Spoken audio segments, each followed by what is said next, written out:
सरकार की तरफ से कल रात में हम लोग को नोटिस आया, जो 12 साढ़े 12 बजे का राउंड हम लोग को पता चला या 1 बजे का राउंड पता चला।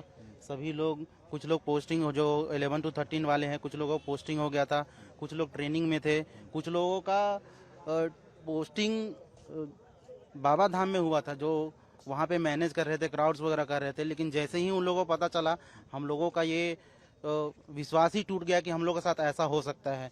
इसीलिए हम लोगों ने डिसाइड किया, सभी लोग उसी किसी तरह से जुगाड़ करके हम लोग यहाँ पे आए हुए हैं, न्यायालय के साथ, न्यायालय के पास आए हुए हैं, जो जिससे हम लोगों को विश्वास है कि हम लोग के साथ न्याय हो। और ये एग्ज़ाम जो सरकार ने बिना कुछ सबूत या बिना कुछ जांच किए हम लोगों का जो कैंसिल कर दिया है, उसके लिए हम लोग न्यायालय से गुहार लगाने आए हैं कि हम लोग के साथ न्याय हो। तो आप लोगों ने पिटीशन दायर किया? हाँ, हम लोगों ने पिटीशन दायर किया हुआ है। तो कब कौन क्या क्या है, कैसी सुनवाई ऐसा कुछ है? सुनवाई वगैरह का हम लोगों को अभी नहीं पता है। हम लोगों ने पिटीशन दायर किया है, अब वो न्यायालय के पास गया हुआ है। अब न्यायालय डिसाइड करेगी कि कब हम लोग का सुनवाई होगा और कब नहीं। ठीक है, अपना नाम बताओ। मेरा नाम सूर्य प्रकाश कुजूर है और मैं पलामू डिस्ट्रिक्ट से हूँ, और मेरा 11 to 13 में 33 रैंक था, और मैं जेएस में हुआ था। और मैं ये भी बताना चाहता हूँ कि जो हम लोगों के ऊपर एलिगेशंस लगते रहते हैं समय टू समय पर, जो अभी जो प्रोटेस्ट में हम लोगों के ऊपर एलिगेशन लग रहा था या कहीं भी एलिगेशन हमेशा लगती रहती है, जिससे सरकार ने सुन के हम लोगों के ऊपर ये डिसीजन लिया है, और ये गलत डिसीजन लिया है। हम मैं बताना चाहता हूँ कि मैंने आईआईटी बॉम्बे से ग्रेजुएशन किया हुआ है केमिकल इंजीनियरिंग में, और मैंने यूपीएससी का 4 बार मेंस दिया हुआ है, और ये मेरा 5वां मेंस 21 तारीख से शुरू होने वाला है। और इस डिसीजन के कारण मैं पढ़ नहीं पा रहा हूँ, और मेरा 2 दिन बाद से एग्जाम है। और आप लोग ये मेरा एडमिट कार्ड भी देख सकते हैं, जो 21 तारीख से है मेरा, परसों से एग्जाम है। और मैं यहाँ पे आज न्यायालय के पास आया हुआ हूँ कि हम लोग के साथ अन्याय हुआ है, कि और ये मेरा हम लोग के साथ न्याय किया जाए। आप लोगों के साथ एक रात में नोटिफिकेशन निकला, आप लोग एकाएक कल तक हम लोग डिप्टी कलेक्टर थे, आज बेरोजगार हो गए हैं। सरकार ने हम लोग से बहुत ही गलत किया है। घर में कोई काम वाली को भी जब रखता है ना, तो उसको निकालने से पहले बोलता है कुछ दोस्त के, क्या तुम्हारा दोस्त है, उसको भी मौका दिया जाता है, लेकिन हम लोग को कोई मौका नहीं दिया गया। अब हम लोग का अंतिम न्यायालय ही बचा है। इससे पहले हम 13 साल पहले से नौकरी कर रहे थे। हमारा परिवार है, माँ है, बच्चा है, परिवार, और पूरा मुझ पर ही डिपेंड करता है। बताइए, मैं एक नौकरी छोड़ के आया हूँ, और इस नौकरी में आया क्योंकि झारखंड सरकार की नौकरी थी, गजेटेड लेवल की नौकरी थी।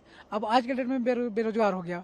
अब कल से हम क्या खाएंगे, मेरा परिवार कैसे चलेगा, ये भी नहीं सोचना चाहिए। से कुछ भी करने से, अगर मुझ जांच होती, मैं गलत होता, मुझे फांसी पे चढ़ा दिया जाता, लेकिन मेरा कोई दोष नहीं, कुछ नहीं। आपने परीक्षा लिया, मैंने पीटी दिया, मेंस दिया, इंटरव्यू दिया। जैसे पीसीएस पास करने में व्यक्ति का पूरा जीवन लग जाता है, और पता चला हमको हटाने में 1 सेकंड नहीं लगा। क्या करे आदमी? अब अंतिम यही बचा है, अब इन्हीं के शरण में है, नहीं करे। पिटीशन दायर किया? जी, तो कब पिटीशन दायर किया और कब? आज हमने पिटीशन दायर किया। अब देखिए हमारा कब आता है, अब इन्हीं से आसरा है, और इन्हीं से उम्मीद है कि हमें न्याय जरूर मिलेगा। क्या नाम था? मेरा नाम टिंकू कुमार दास है, झारखंड प्रशासनिक सेवा, हम देवघर से हैं। आप बताओ। सूरज कुमार यादव है, हम गिरिडीह के हैं, और मेरा सिलेक्शन एडमिनिस्ट्रेटिव सर्विस में हुआ था। 110 मेरा रैंक है, और अभी हम पोस्टेड है दुमका में, मतलब पोस्टेड थे हैं क्या। तो रात में करीब 12 बजे मेरे पास नोटिफिकेशन आया कि एक नोटिफिकेशन आया सरकार का, कि जिसमें ये बताया गया कि हमारी जो एग्ज़ाम है वो उसको रद्द कर दिया गया है।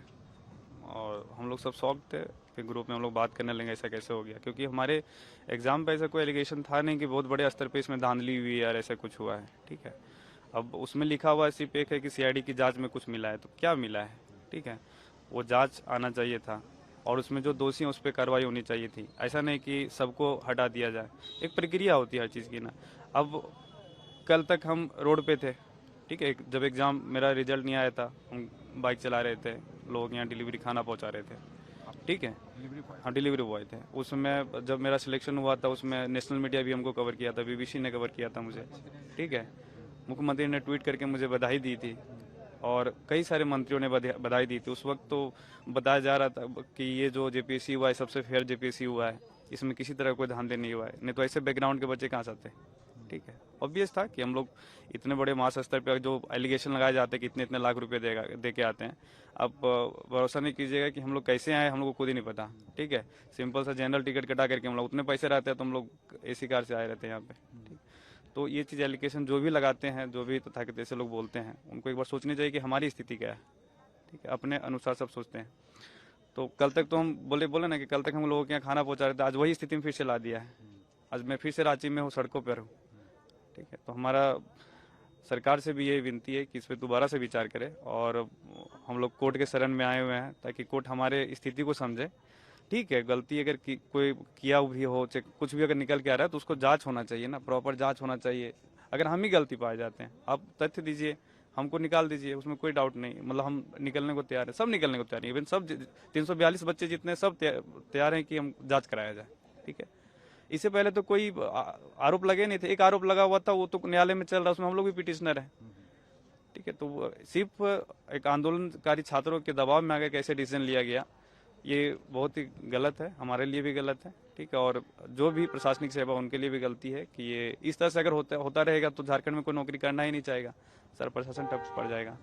तो यही विनती है, आप लोग से विनती है कि हमारे दर्द को समझें। ठीक है, यहाँ बहुत सारे लोग हैं जो गरीब परिवार से आते हैं, किसी तरह से पढ़ाई लिखाई करके यहाँ तक पहुँचे हैं। और अगर हम अपना क्वालिफिकेशन की बात करें तो मैंने मास्टर्स भी किया हुआ है, लॉ का भी पढ़ाई किया हुआ है मैंने, और मैंने इवन झारखंड पे किताब भी लिखी हुई है।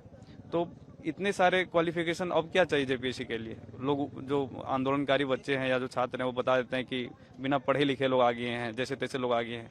यहाँ BHU से पढ़ा हुआ बच्चा है, यहाँ IIT बॉम्बे से पढ़ा हुआ बच्चा है, UPSC मेंस लिख रहा है। हम UPSC मेंस नहीं लिखेंगे, ये दूसरा मेरा मेंस था, ये दूसरी बार में सिलेक्शन, पिछला बार तो मेंस लिखे ही थे हम।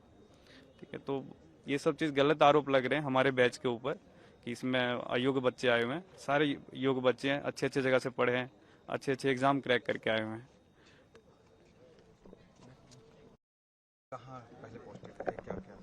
मेरा नाम तेजस्वी कुमार जायसवाल है और मेरी इस जेपीएससी में 23rd रैंक थी।